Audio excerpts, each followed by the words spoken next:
নমস্কার, ওয়েলকাম সন্ধ্যানাথ ব্লগে অনেক অনেক স্বাগত। আশা করি তোমরা সকলেই ভালো আছো, আমিও ভালো আছি। আজকের ব্লগে দেখাবো কী কী রান্না করছি, তোমাদের সাথে শেয়ার করব। দেখো, প্রথমে দেখাই, ভাত বসিয়েছি। কালকের তরকারি ছিল ফুলকপি আলুর তরকারি, ভিজে রেখে দিয়েছিলাম। এটা আজকে খেয়ে নেবো, ফেলে দেওয়া যাবে না। আর একটু চচ্চড়ি ছিল, চচ্চড়িটাও অল্প আছে, তাই আজকে শুধু চিকেন করব। তাই চিকেনের জন্য মশলা, পেঁয়াজ কুচি সব দিয়ে রেখেছি, শুধু হলুদটা দিতে বাকি। আর এদিকে মাংসের আলু ভাজা বসিয়েছি, তা তোমরা আমাদের সাথে থাকো, দেখতে থাকো। আর ভাত বসিয়েছি, অল্প চাল নিয়েছি, ভাতগুলো রয়ে গেছিলো কালকে রাত্রেবেলা, ভিজে রেখে দিয়েছিলাম। সেই ভাতগুলো ভাতে দিয়ে দেবো। এগুলো দামি চাল তো ফেলা যায় না, সাথে থাকো। একটু হলুদ দিয়ে দেবো, তাড়াতাড়ি ভাজা হয়ে যাবে। দেখো, লঙ্কার গুঁড়ো দিয়ে দেবো,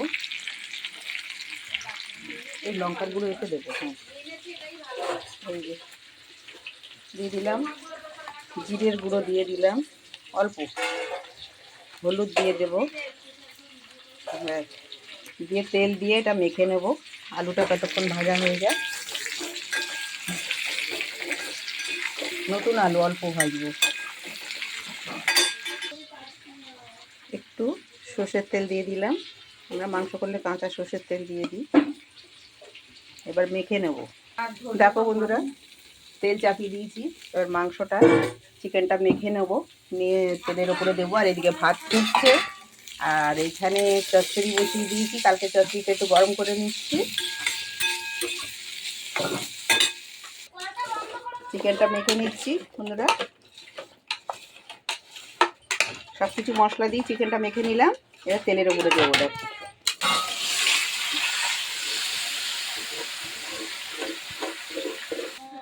আলু এই যে কষানো হচ্ছে বন্ধুরা। দেখো বন্ধুরা, মাংসটা কষানো হয়ে এসেছে। এবার আমি ক্যাপসিকামটা দিয়ে দেবো।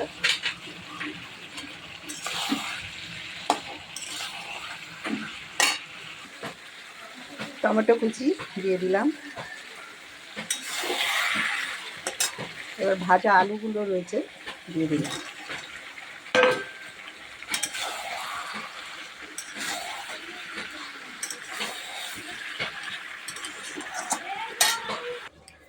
মাংস ঝোল দিয়ে দিয়েছি বন্ধুরা। দেখো, মাংস কষানো হয়ে গেছে, ঝোল দিয়ে দিয়েছি। এবার ঢাকা দিয়ে দেবো।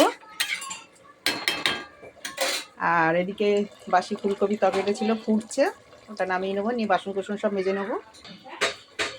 ঢাকা দিয়ে দিলাম। দেখো বন্ধুরা, রান্না পুরো কমপ্লিট। এবার আমরা খেতে বসবো।